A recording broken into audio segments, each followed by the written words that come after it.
Assalamualaikum warahmatullahi wabarakatuh. Baik, saya Nurjana dengan NIM 24018337 akan mempresentasikan jawaban ujian tengah semester dengan mata pelajaran pengantar kewirausahaan dengan dosen pengampu Bapak Nofrian.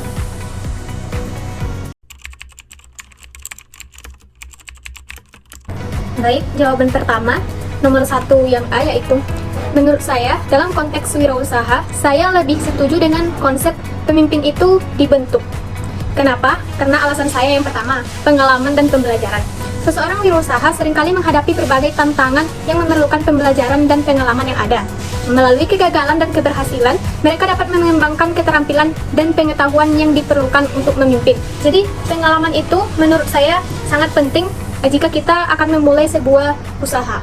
Yang kedua, pelatih dan pendidikan. Mengapa? Banyak wirausaha yang sukses yang mengikuti pelatihan atau pendidikan formal dan informal. Ini menunjukkan bahwa keterampilan kepemimpinan dapat diajarkan dan diarah, bukan hanya bawaan sejak lahir saja. Oke, yang ketiga, adaptasi terhadap lingkungan. Wirausaha harus mampu beradaptasi dengan perubahan pasar yang ada dan kebutuhan konsumen. Kemampuan ini dapat dikembangkan melalui pengalaman dan pengamatan. Nah, inilah yang menunjukkan bahwa kepemimpinan itu bukan hanya sifat bawaan. Oke, yang keempat, mentorship dan jaringan atau sosial media. Banyak wirausaha sukses mengandalkan mentor dan jaringan untuk mengembangkan keterampilan mereka. Seperti pada zaman sekarang, media sosial menjadi salah satu alat pengampu marketing bagi para pengusaha. Karena media sosial ini sekarang adalah segalanya untuk mempromosikan wirausaha yang kita punya. Oke, yang terakhir, mindset dan ketekunan atau niat. Wirausaha yang sukses seringkali memiliki mindset pertumbuhan yang memungkinkan mereka untuk terus belajar dan terus berkembang, serta harus mempunyai niat dari diri kita sendiri, bukan niat dari orang lain. Ini menunjukkan bahwa kualitas kepemimpinan dapat dibentuk melalui usaha dan ketekunan. Dengan demikian, saya percaya meskipun ada aspek bawaan dari diri atau karakter seseorang, kepemimpinan yang efektif dalam dunia usaha itu lebih banyak dibentuk melalui pengalaman yang ada, serta pembelajaran yang akan kita lalui. Oke.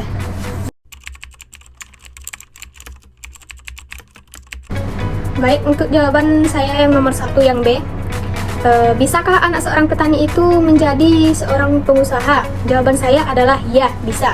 Anak seorang petani yang miskin dan minus sumber daya itu memiliki kemungkinan untuk menjadi seorang pengusaha. Kenapa? Karena alasannya yang pertama, motivasi dan ketekunan. Kondisi sulit ini seringkali memicu motivasi yang lebih tinggi untuk meraih kesuksesan. Rasa inilah yang akan mendorong kita untuk keluar dari kemakmuran. Jika kita punya niat, maka walaupun kita berasal dari keluarga yang tidak mampu, yang sederhana, kita akan dapat berkembang dan meneruskan sebuah usaha. Yang kedua, kreativitas dan inovasi. Kekurangan sumber daya dapat memicu kreativitas. Anak dari latar belakang miskin seringkali berpikir di luar otak untuk menciptakan solusi yang inovatif. Yang ketiga, dukungan komunitas, supporter. Banyak komunikasi yang mendukung perkembangan wirausaha lokal, memberikan pelatihan, modal yang dapat membantu seorang untuk memulai usahanya. Contoh nyatanya, yaitu Marta Tilar. Pendiri Marta Tilar Group, ia berasal dari keluarga yang sangat sederhana. Dengan tekad dan semangat, ia memulai bisnis kosmetik yang kini menjadi salah satu brand terkenal di Indonesia. Maka, dari kisah-kisah nyata inilah menunjukkan bahwa latar belakang bukanlah penghambat untuk kita memulai usaha, untuk mencapai impian, melainkan bisa jadi pendorong untuk kita termotivasi dan berjuang lebih keras lagi. Oke, baik.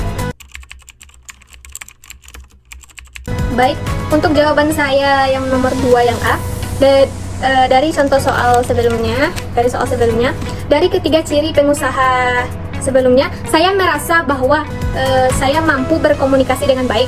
Alasannya, yang pertama, kemampuan mendengarkan. Saya selalu berusaha untuk menjadi pendengar yang baik dalam setiap komunikasi atau berinteraksi dengan orang lain, serta memberikan respon yang baik kepada konsumen. Ada feedback. Yang kedua, menggunakan bahasa yang jelas. Saya berusaha untuk menyampaikan ide dan informasi dengan bahasa yang jelas dan sederhana. Yang ketiga, memberi umpan balik. Inilah feedback. Saya percaya bahwa umpan balik adalah bagian penting dari komunikasi. Setidaknya, dalam kita berwirausaha, berikan feedback yang baik kepada konsumen. Yang keempat, mengelola konflik dengan baik.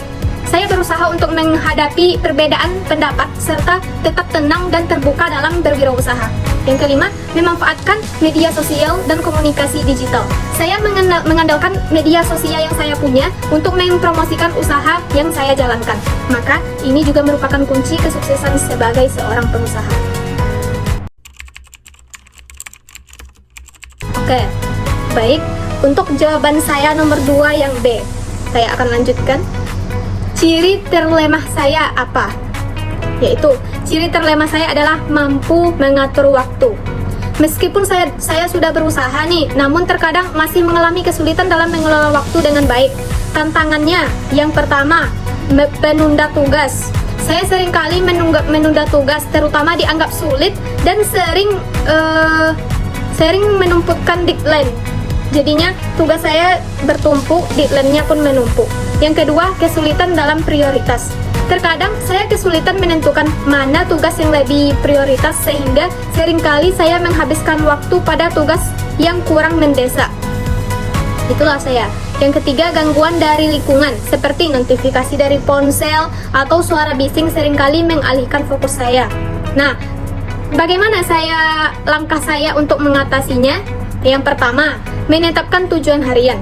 Saya akan mencatat jadwal harian saya, insya Allah. Ini akan membantu saya lebih fokus dan memprioritaskan tugas yang harus diselesaikan dengan cepat. Yang kedua, refleksi mingguan. Saya berencana untuk melakukan refleksi untuk mengevaluasi bagaimana saya mengelola waktu dalam seminggu itu. Maka, konsisten dan usaha. Saya percaya bahwa saya dapat mengatasi kelemahan ini dan menjadi lebih baik lagi, menjadi lebih efisien dalam pengelolaan waktu saya. Semoga, amin. Oke, saya akan lanjut pada jawaban nomor 3.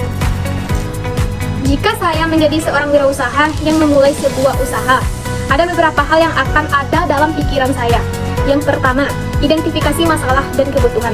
Pikiran saya akan mulai dengan mengidentifikasi masalah yang ada di lingkungan sekitar saya. Tindakan saya, melakukan riset pasar untuk memahami apa sih yang diinginkan oleh konsumen saat sekarang ini. Yang kedua, buat rencana bisnis. Nah, pikiran saya akan memikirkan bisnis yang mencakup visi, misi, dan tujuan yang jelas, yang pasti menurut saya.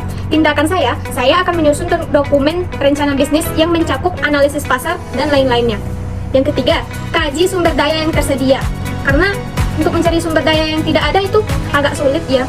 Pikiran saya mempertimbangkan sumber daya yang ada, baik itu modal, keterampilan, maupun jaringan atau sosial media. Tindakan saya menginvestasi sumber daya yang tersedia dan mencari cara untuk memanfaatkannya secara efektif. Yang keempat, mengembangkan produk dan layanan. Pikiran saya fokus pada ini untuk memberikan solusi masalah yang telah diidentifikasi, masalah apa saja yang telah kita identifikasi. Tindakan saya membuat versi awal produk dan melakukan uji coba serta untuk mendapatkan umpan balik dari calon pelanggan atau konsumen kita. Yang kelima, strategi pemasaran. Inilah sangat penting dalam berwirausaha. Pikiran saya memikirkan cara terbaik untuk mempromosikan produk. Tindakan saya mengembangkan strategi yang luas seperti media sosial, kampanye iklan, atau kolaborasi dengan influencer. Yang terakhir, mengelola keuangan dengan bijak. Pikiran saya memahami pentingnya mengelola uang dengan baik. Tindakan saya apa? Membuat anggaran, catatan keuangan, serta memantau kas secara rutin untuk menghindari masalah laba dan rugi. Apakah kita nanti akannya menghasilkan laba atau kita hanya rugi saja? Maka dari itu, buatlah anggaran dan memantau kas secara rutin. Maka, memulai usaha sebagai seorang wirausaha membutuhkan pemikiran yang matang dan langkah-langkah yang terencana. Maka dari itu, niat kita harus percaya kita dapat usaha yang sukses meskipun berasal dari situasi yang sulit. Baik, mungkin hanya itu jawaban dari saya. Terlebih dan terkurang saya mohon maaf. Saya Nurjana pamit. Wassalamualaikum warahmatullahi wabarakatuh.